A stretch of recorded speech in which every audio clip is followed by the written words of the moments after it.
Juízes capítulo 6, versículo 11. Os que encontraram, digam amém.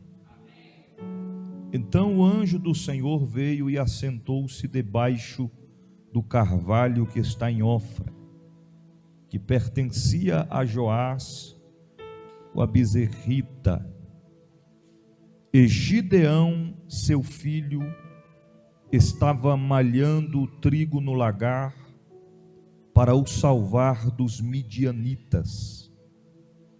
Então o anjo do Senhor lhe apareceu e lhe disse: o Senhor é contigo, o Senhor é contigo, varão valoroso. Mas Gideão lhe respondeu: ai, Senhor meu, se o Senhor é conosco, porque tudo isto nos sobreveio, e que é feito de todas as suas maravilhas que nossos pais nos contaram, dizendo: não nos fez o Senhor subir do Egito? Porém agora o Senhor nos desamparou e nos deu na mão dos midianitas. Então o Senhor olhou para ele e disse: vai nesta tua força e livrarás a Israel das mãos dos midianitas. Porventura não te enviei eu? E ele lhe disse: ai, Senhor meu, com que livrarei a Israel? Eis que a minha família é a mais pobre em Manassés, e eu o menor na casa de meu pai. E o Senhor lhe disse: porquanto hei de ser contigo, tu ferirás os midianitas como se fosse um só homem. Você pode dizer amém? Podeis assentar. Nós vamos procurar ser bem breves. Eu quero compartilhar uma palavra reflexiva para a nossa meditação que o Senhor colocou ao meu coração. E através desta passagem bíblica que nós acabamos de mencionar nesta noite, eu quero estar falando ao seguinte tema: como Deus trabalha através do nosso sofrimento. Eu vou repetir: como Deus trabalha através do nosso sofrimento. Nós somos seres humanos e somos programados para querer vencer, até porque o próprio Jesus, por intermédio da sua palavra, diz que nós somos mais do que vencedores em Cristo Jesus. Almejamos diariamente ter vitórias na vida, em todas as áreas, em todos os sentidos. Nós desejamos e almejamos crescer. E a igreja da atualidade, assim como a da antiguidade, precisa compreender, entender como Deus trabalha através do nosso sofrimento. Porque quando nós paramos para meditar, quando as coisas estão bem, quando os acontecimentos estão sendo favoráveis, quando as coisas estão dando certo, estamos felizes, alegres, testemunhando, se alegrando, glorificando, exaltando e adorando a Deus. Coisa boa é ver um crente feliz. É claro que nem sempre nós vamos estar naquele mesmo empenho, naquela mesma dedicação, naquela mesma garra. Vai ter dias que nós vamos estar sim, desanimados, entristecidos, cabisbaixo. Faz parte da vida de todos os seres humanos. Mas quando nós falamos a respeito do sofrimento que se acopla sobre a nossa vida em alguns momentos, em algumas ocasiões, muitas das vezes nós não sabemos como lidar com esta situação. E assim corre um grande risco de frisarmos de nossa parte para Deus questionamentos, indagações, e alguns vai mais além com a murmuração. Já viu alguém murmurando porque as coisas não estão dando certo, não estão favoráveis? Alguns ficam nervosos, né? Outros partem para a ignorância. Outros dizem: hoje eu não estou para conversa, porque as coisas não estão indo favoravelmente. As coisas não estão de acordo com o que ela esperava. E a gente, levando-se uma vida pastoral, às vezes somos indagados a este respeito. Por que é que fazemos as coisas certas e sofremos tanto? Um dia desse eu fui indagado dessa forma: mas será que Deus seria tão cruel a ponto de deixar o seu filho passar por uma provação de tamanha a transparência em permitir que eu chegue um dia de não ter nem um centavo no bolso, nem para comprar o pão? Irmão, eu olhei e me deu vontade de dizer: rapaz, mas tem que aprender muito. É claro que sim, claro que sim. A Bíblia fala: nunca vi desamparado o justo, nem a sua descendência mendigar o pão. Agora, faltar o pão acontece, irmão. Eu nunca me esqueci quando Nicole tinha cerca de 3, 4 anos de idade. Nicole disse: papai, eu queria comer um pão de doce. Eu não tinha R$1 para comprar o pão de doce. Papai não tem dinheiro para comprar o pão de doce, mas mamãe sabe fazer beiju, né? Pegou a massa e fez o beiju. Problema resolvido. Não é desse jeito? Deus cuida de todos os detalhes. Mas nós vamos sim passar por momentos de provações em nossa vida. Às vezes Deus permite muita coisa acontecer para saber o que verdadeiramente está no nosso coração. Deus tem suas maneiras e sua forma de trabalhar através do nosso sofrimento. Quando nós falamos a respeito desta área financeira, muitos às vezes até desprezam, exemplo, uma moedinha de 50 centavos, de R$1, né? Às vezes tem 2 moedas de R$1 e uma de 50 centavos, mas está cheio de peixe, de onça no bolso. Então pega essa moedinha, joga no canto aí, larga aí, né? Despreza. Mas passa-se uns dias, não tem nem R$1, aí lembra: rapaz, tivesse pelo menos R$1, aí está mexendo lá, e de repente aparece aquelas moedinhas. Que importância agora elas passam a ter, o que outrora para si não tinham. Nós precisamos entender que através do nosso sofrimento, Deus trabalha. E como é que Deus trabalha? Deus trabalha na lógica em que Ele trabalha, não na lógica que o homem trabalha. O que o texto que nós acabamos de ler tem a ver com isso? Tudo. E eu quero ler pausadamente e explicar para os irmãos a profundidade do texto, porque é o que Deus reservou para falar conosco nesta noite. A primeira coisa que nós precisamos entender é que a Bíblia está falando a respeito de Gideão. Gideão era um homem sábio, era inteligente, estrategista, e temia e obedecia de contínuo ao Senhor. Ele era tão estrategista que a Bíblia diz que ele foi malhar o trigo no lagar para não ser morto pelos midianitas. O versículo 11 diz: então o anjo do Senhor veio e assentou-se debaixo do carvalho que está em Ofra, que pertencia a Joás, a Bizerrita, e a Gideão, seu filho, estava malhando o trigo no lagar para salvar-se dos midianitas. Então, primeiro que Gideão não estava malhando o trigo no lagar porque ele queria. Não era simplesmente: hoje eu acordei disposto a malhar o trigo no lagar. Eu quero malhar o trigo no lagar. Não foi isso. Ele não tinha escolha.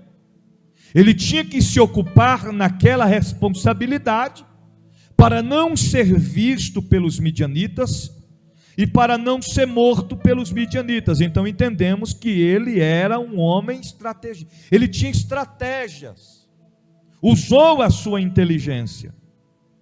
E a Bíblia diz que o anjo do Senhor apareceu e ia falar com ele. No versículo 12 diz: então o anjo do Senhor lhe apareceu e lhe disse: o Senhor é contigo, varão valoroso. Aqui nós entendemos que se Gideão foi malhar o trigo no lagar para não morrer, não precisa ser muito entendido para compreender que ele estava se escondendo. E por que é que Gideão estava se escondendo? Porque estava com medo de ser morto pelos midianitas. Estamos falando a respeito de um homem que era estrategista, que servia a Deus, que temia o Senhor, mas que estava se escondendo porque estava com medo. Gideão estava temendo o que poderia acontecer com sua vida. Então ele vai malhar o trigo no lagar. E o anjo do Senhor aparece e não chama ele de medroso, não chama ele de covarde, não diz: tu está se escondendo, né, Gideão? Não foi isso. O anjo do Senhor disse: o Senhor é contigo, varão valoroso. Em outras palavras, está escondido, mas o Senhor é contigo. Está com medo, mas o Senhor é contigo. Está escondido, mas é valoroso. Você não está sozinho, Gideão.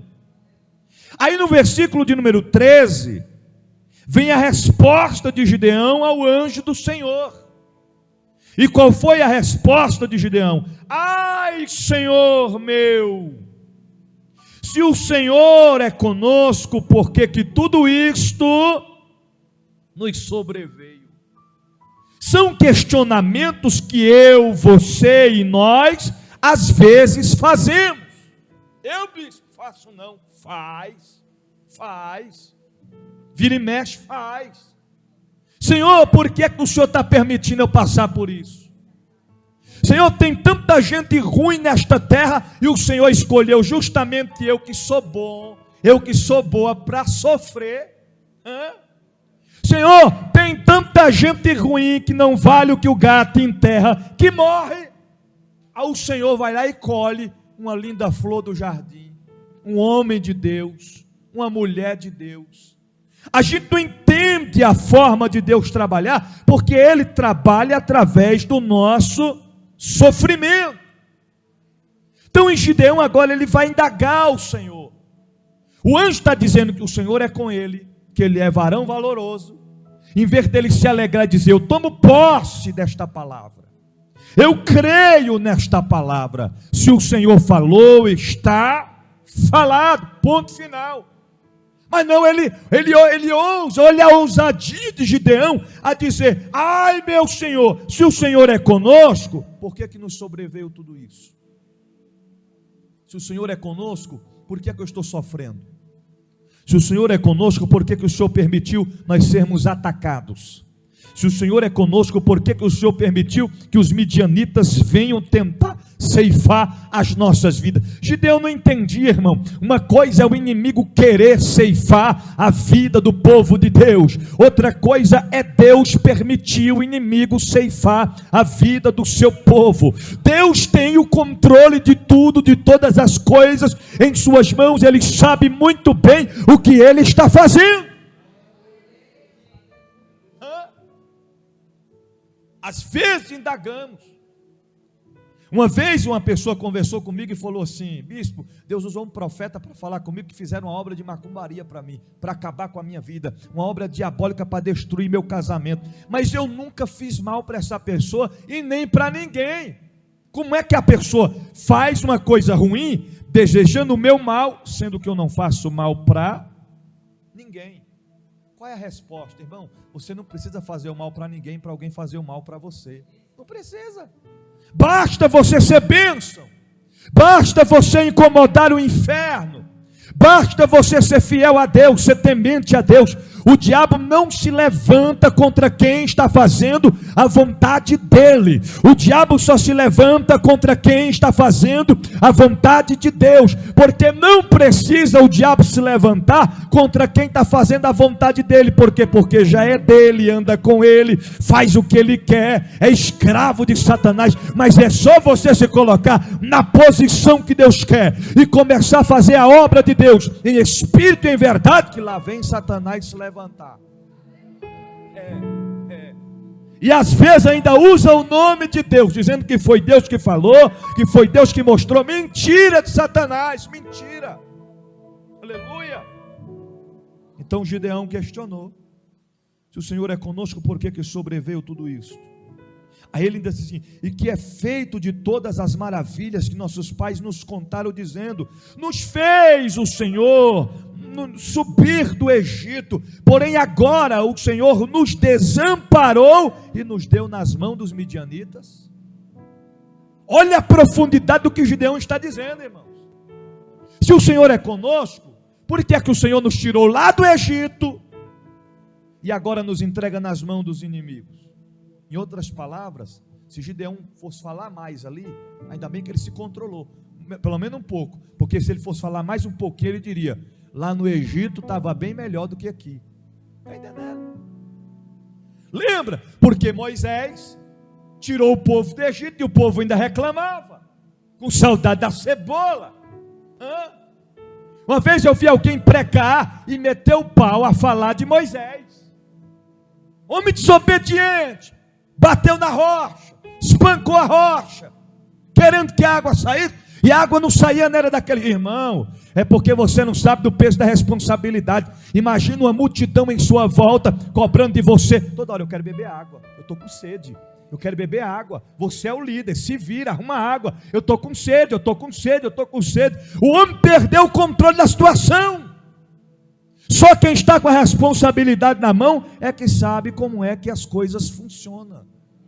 Você está entendendo? Então ele questionou ao Senhor: se o Senhor é conosco, por que sobreveio tudo isso? Olha a paciência, a missão em que o anjo está designando sobre Gideão por intermédio do Senhor. A resposta do anjo para Gideão: ele responde dizendo: então o Senhor olhou para ele e disse: vai nesta tua força e livrarás Israel das mãos dos midianitas. Porventura não te enviei eu? Irmãos, para que uma profundidade maior do que essa?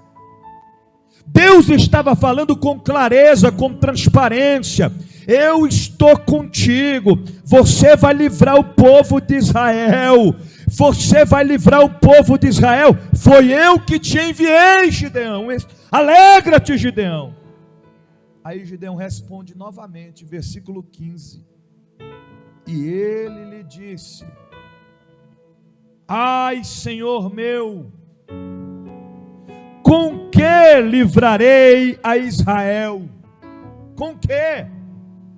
Eis que a minha família é a mais pobre em Manassés, e eu o menor na casa de meu pai. Irmãos, o Senhor não estava preocupado e não queria saber se ele tinha ou se ele não tinha, se a família dele era rica ou se a família dele era pobre, se ele era o maior ou se ele... porque disse: eu sou o menor. Eu sou menorzinho. É porque Gideão não sabia. Lembra de Davi, quando o exército de Israel foi afrontado durante 40 dias pelo gigante incircunciso filisteu, queridos, e Davi foi somente levar lanche, e se deparou com aquela afronta, e colocou o gigante no seu devido lugar. Aonde? Debaixo de seus pés. Quando Davi matou o gigante, se Davi não fosse humilde, não fosse um camarada simples e cheio da presença de Deus, Davi olharia para o exército inteiro de Israel e diria: rapaz, mas vocês são frouxos, hein? Mas vocês são covardes, hein? Mas vocês são medrosos, hein? Eu nem faço parte do exército, eu nem fui convocado para a guerra, Eu só vim trazer lanche, mas Deus me levantou para fazer o que vocês não tiveram coragem de fazer.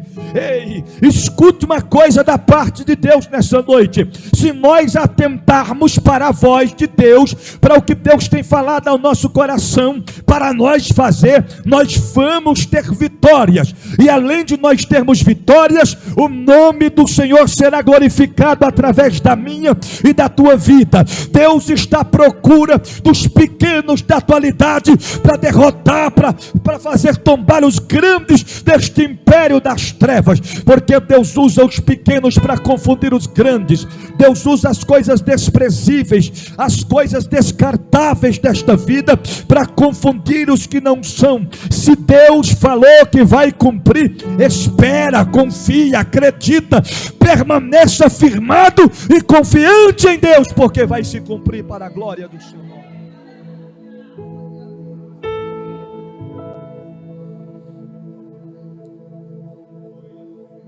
E eu, menor da casa de meu pai. É porque Gideão não sabia que quando o Senhor enviou Samuel para escolher, para ungir Davi a rei, a Bíblia fala que ele olhou todos os filhos de Jessé, mas ele disse assim: ainda está faltando alguém. Tem algum que não passou ainda? Qual foi a resposta? Ainda falta. Quem é que está faltando? O menor.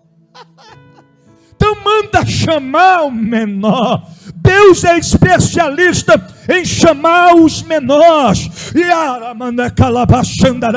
nos dias de hoje não tem sido diferentes. Deus está levantando os pequenos, aqueles que foram desprezados, aqueles que foram esquecidos, aqueles que foram humilhados. Deus os escolheu para confundir os que não são.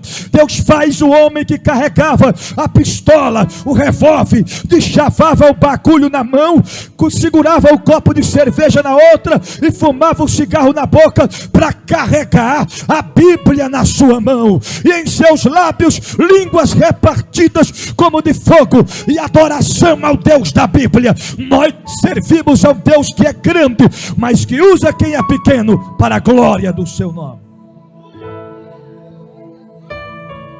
Por isso que é bom ser pequeno, porque a Bíblia diz que aquele que se humilha, o Senhor o exalta, mas aquele que se engrandece, que se acha o grandão, o Senhor abate.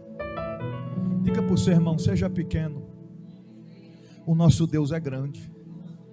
Aleluia. Para nós entender a aplicação que o nosso Deus é grande, eu quero lhe fazer lembrar que Deus é maior do que teu problema, Deus é maior do que a tua dor, Deus é maior do que o teu sofrimento, Deus é maior do que tuas percas, Deus é maior do que esta enfermidade, Deus é maior do que esta afronta, Deus é maior do que esta calúnia, Deus é maior do que esta perseguição, Deus é maior do que essa tristeza, Deus é maior do que essa fraqueza, Deus é maior do que o vazio que está na tua alma. Deus marcou esta noite para te dizer: Ele é maior, Ele é maior, Ele é maior, e você pode sentir a presença dEle nesta noite.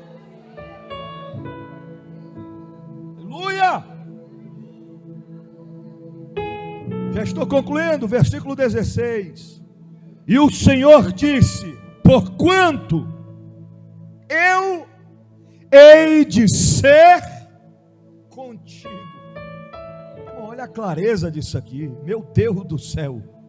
Eu hei de ser contigo. Em outras palavras, você não vai só, Gideão, eu vou com você.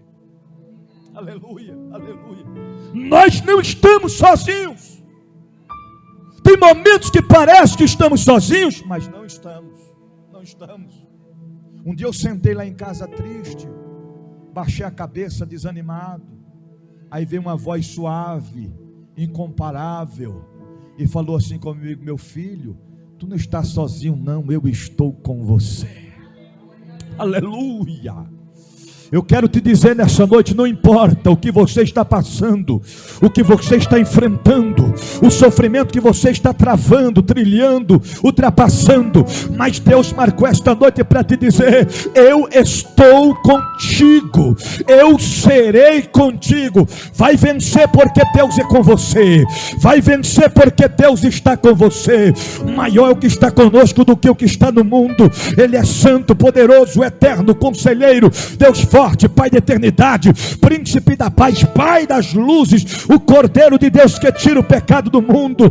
Ele está presente nessa noite, a raiz de Davi, o leão da tribo de Judá, o oleiro que trabalha no vaso, na olaria, está presente aqui nessa noite. O príncipe da paz, o rei dos reis e senhor dos senhores, Jeová Nissi, Shalom, Jeová Rafá, ele está presente nesta noite. Marcou para te dizer: esta luta é nada para mim, este problema é nada para mim. Eu vejo Deus da Bíblia entrando na tua causa, eu vejo Deus da Bíblia entrando nesta peleja e dizendo: não tereis que pelejar, eu pelejarei por vós.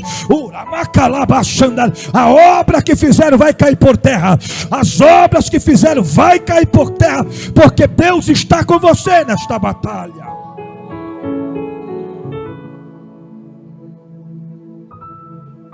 E tu ferirás os midianitas como se fosse um só homem. Aos olhos de Gideão, o exército era inumeroso, era uma multidão de soldados valentes, mas na ótica espiritual o Senhor estava dizendo: eu vou transformar todos eles em apenas um, e tu vai vencer. Tu vai vencer porque eu estou contigo. Tu vais vencer porque eu sou e serei contigo. Aí Gideão, versículo 17, e ele disse: se agora tenho achado graça aos teus olhos, dá-me um sinal de que és o que comigo fala. Irmão, olha a paciência, aleluia, porque a Bíblia fala que a gente tem que pedir confirmação a Deus, né? Mas tem coisa que nem precisa. Tem coisa que é tão clara, é tão transparente, que a gente só toma posse, você está entendendo? E vê o milagre acontecer. Mas o anjo foi falando: Senhor, ó, varão valoroso. Mas se o Senhor é conosco, por que sobreviveu tudo isso?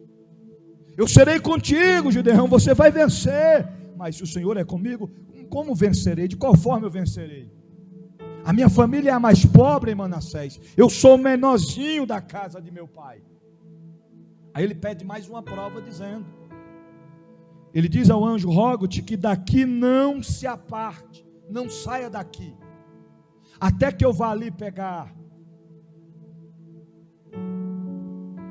até que eu venha ali e traga o meu presente e ponha perante ti. E o que o anjo disse? Eu esperarei até que voltes. Pode ir, Gideão. E Gideão entrou e preparou um cabrito e bolos asmos e de efa e de farinha a carne, e pôs no azafate, e o caldo pôs numa panela e trouxe e colocou debaixo do carvalho e lhe apresentou. Porém o anjo do Senhor Deus disse: toma a carne e os bolos asmos e pôs sobre esta penha e verte o caldo. E assim fez. E o anjo do Senhor estendeu a ponta do cajado que estava em sua mão e tocou a carne e os bolos asmos. Então subiu o fogo da penha, consumiu a carne e os bolos asmos, e o anjo do Senhor desapareceu de seus olhos. Não entendi, bispo. Você vai entender. Gideão fez prova dizendo: se realmente for o Senhor que está falando, fica aqui, não se ausente, até que eu traga o meu presente. O anjo esperou, ele apresentou, o anjo entendeu, o anjo recebeu, visualizou o que ele entregou e depois desapareceu. Aí Gideão entendeu que quem realmente estava falando por intermédio do anjo era o Senhor. Era o Senhor.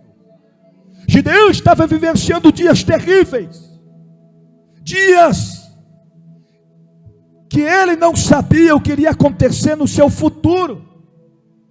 Dias de imprevisões, imprevisíveis. Mas o Senhor chegou para mudar o cenário. Porque Deus trabalha através do nosso sofrimento.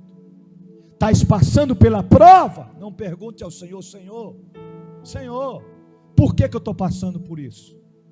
Por que é que eu estou enfrentando isso? Não pergunte por quê, pergunte para quê. Porque nenhuma prova vem sem propósito. Não vem, irmão, não vem. Deus tem algo grande a fazer através do nosso sofrimento. Está doendo? Permaneça firme. Está sangrando? Permaneça firme. As portas se fecharam? Glorifique a Deus. A Bíblia diz que a chave está nas mãos de quem? Está nas mãos do Senhor, queridos. Chave da morte, chave do inferno. Ele tem a chave de Davi, que quando ele abre, ninguém fecha, e quando ele fecha, ninguém abre. Lembra quando Noé entrou na arca com sua família? Depois você lê lá, pesquisa. A Bíblia diz que o Senhor fechou a porta da arca pelo lado de fora. Fechou, travou. Se ele fechou pelo lado de fora, pastor Francisco, só se abria pelo lado de fora. Aí você não vai ver a escrita do texto dizendo que depois o Senhor abriu pelo lado de fora. A Bíblia só vai dizer que depois que as águas secaram, aí depois, tempos depois, aí diz lá, e Noé e sua família saíram da arca. Mas antes dele sair, alguém abriu pelo lado de fora. E quem foi que abriu? O Senhor. Porque quando ele fecha, ninguém, mas quando ele abre, ninguém pode fechar. É Ele que tem o controle da minha vida, da sua vida, da nossa história em suas mãos. Passe pelo processo, enfrente esta fase difícil, glorificando a Deus, porque Deus só prova quem Ele ama. Deus só prova quem Ele ama. Através desta prova, através deste deserto, através da dor, Deus está trabalhando em você. E como é que Deus trabalha? Através do nosso sofrimento, nos mostrando que nós somos dependentes dEle. Que às vezes a gente pensamos, eu tenho tudo, eu não preciso de nada. Aí o Senhor vai lá e fecha daqui, fecha dali, fecha de lá, para a gente reconhecer que se não for Deus na nossa vida, não vencemos. Se não for o cuidado de Deus, não avançamos. Porque dele, por ele e para ele são todas as coisas. Tem gente que não suporta e outros não aceita dizer, Deus não chama ninguém pela dor, Ele só chama pelo amor. E você está muito enganado. Eu fui um dos tais que veio pela dor, através do sofrimento. E eu quero aproveitar esta palavra para dizer para quem está no templo, para quem está em casa: não espere a dor te alcançar para você vir para os pés da cruz, para buscar ao Senhor, para servir ao Senhor em espírito e em verdade, porque através deste sofrimento Deus está trabalhando.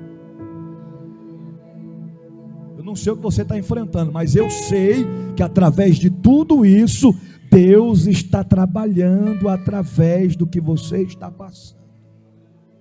E o final disso é o que, bispo? Dupla honra, vitória, milagre, conquista, é bênção, porque Deus nunca vai entregar uma bênção a alguém sem antes permitir uma grande provação, um grande deserto. Se coloque de pé em nome de Jesus. Permaneça firme.